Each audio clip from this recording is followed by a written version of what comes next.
Hello everybody, welcome to the channel. My name is JGOD. In today's video, we're going to be focusing on the ABR, and we're going to be talking about two different class setups that I highly recommend, depending on whether or not you want to use that operator mod. In this particular case, you can see that I'm running the suppressor, extended mags with the operator mod. I do have scavenger, gung ho, as well as dead silence, and the stim shot. And that's pretty much the class setup you're going to see featured in the gameplay. But when it comes to an alternative class setup that I also liked, I went ahead and ran it with ELO, grip, extended mags, as well as that suppressor. And for that gear, I still decided to go with the stim shot, still stuck with scavenger, gung ho, and dead silence. And those are pretty much two of the best class setups I could find for this weapon after I was kind of experimenting with the attachments. They really haven't touched this one much since like patch 1.08 or something like that. So it's been a while since they touched it, but I haven't touched the weapon in quite a while. So hopefully you guys have fun trying both of those class setups out. If you do enjoy the video, please remember to hit that like button. And if you want to find your way back to the channel, subscribe with notifications on. So let's go ahead and get into the gameplay. So you can see right here on screen that I spawned into the match late, and I ended up getting that glitch where it pretty much gives you whatever your first created class is.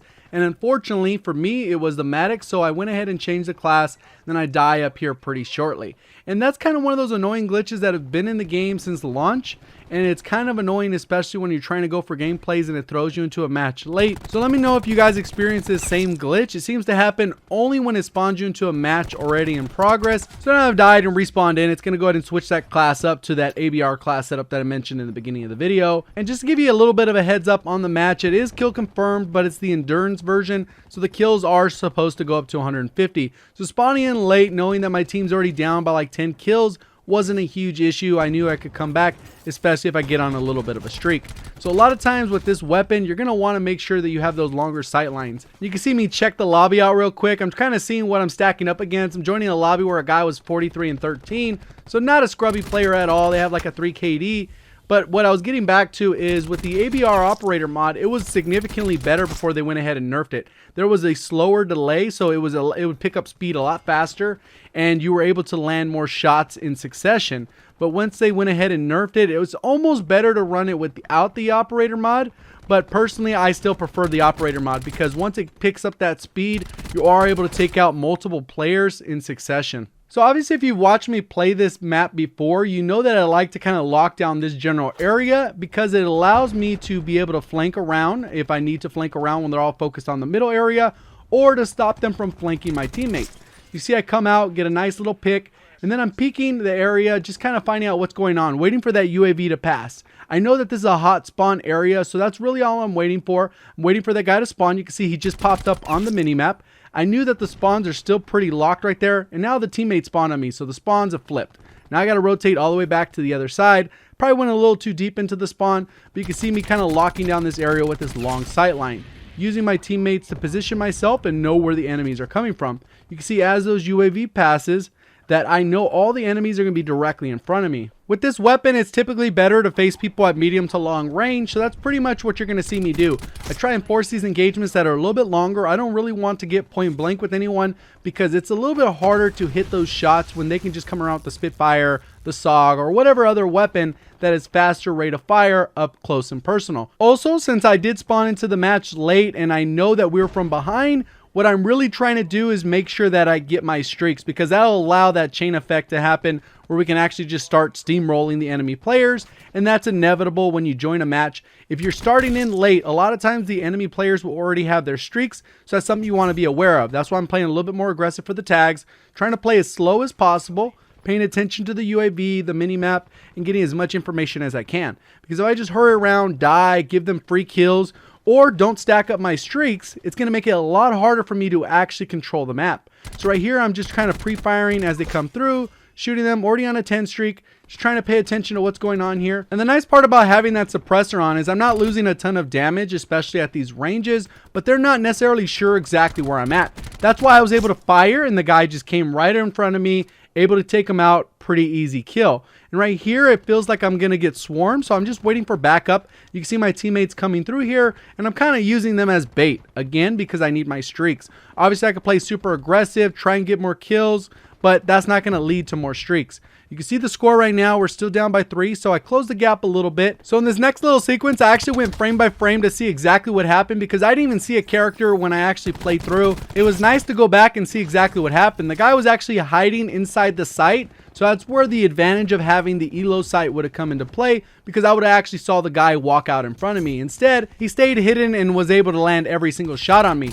So at this point in the match, I'm going to continue to stay on another streak because I definitely need the streaks to keep this going. I head out to the middle of the map and stay there as long as I pretty much can, focusing on where my teammates are. I don't generally like to stay in the middle of the map because you can get shot from the back real easily, and a lot of people like to flank on this map just because it's so easy to do. That's what I typically like to do as well, and that's a smart play because a lot of times you can get some easy kills, especially if you come around this right side. A lot of people are camping up top on the little bridge area or whatever the heck it is. You come around, get some nice, easy, clean kills.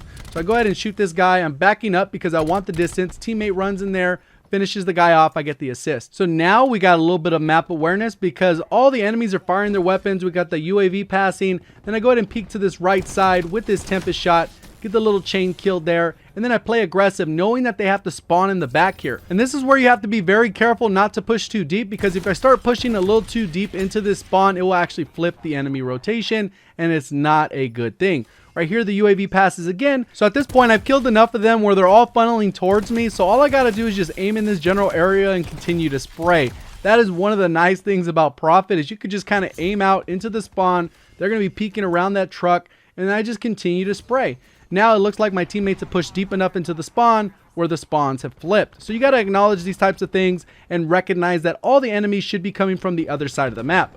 I go ahead and peek the hot spots. It looks like I peeked the middle. There's a lot going on. I end up getting kills with my sniper's nest. And that whole little sequence there led us to actually getting a 10 tag lead. You can see right now it's 9 or whatever the case is. But you can see right here, I'm not sitting exactly on the head glitch. I'm sitting a little bit further back, and that makes it so that less of my body is showing. And then I'm also increasing that distance to give my weapon the advantage. I still know all the enemies are spawning in this general direction because we flipped the spawn. So now I'm just kind of following my little shock drone, seeing if anything happens there. A guy runs out directly in front of me, land a couple of shots, and then all my teammates swarm on this dude. There's a few tags there that could have probably pushed me towards the next streak, but right now I'm just kind of playing as safe as possible, thinking that the spawns will flip. I did go pretty deep into the spawn, and you can kind of see I'm just kind of peeking back and forth, seeing if they'll spawn out. I cleared it out, and now my teammates spawned in. So a lot of times you can do that strategically. Personally, I like this side of the map better.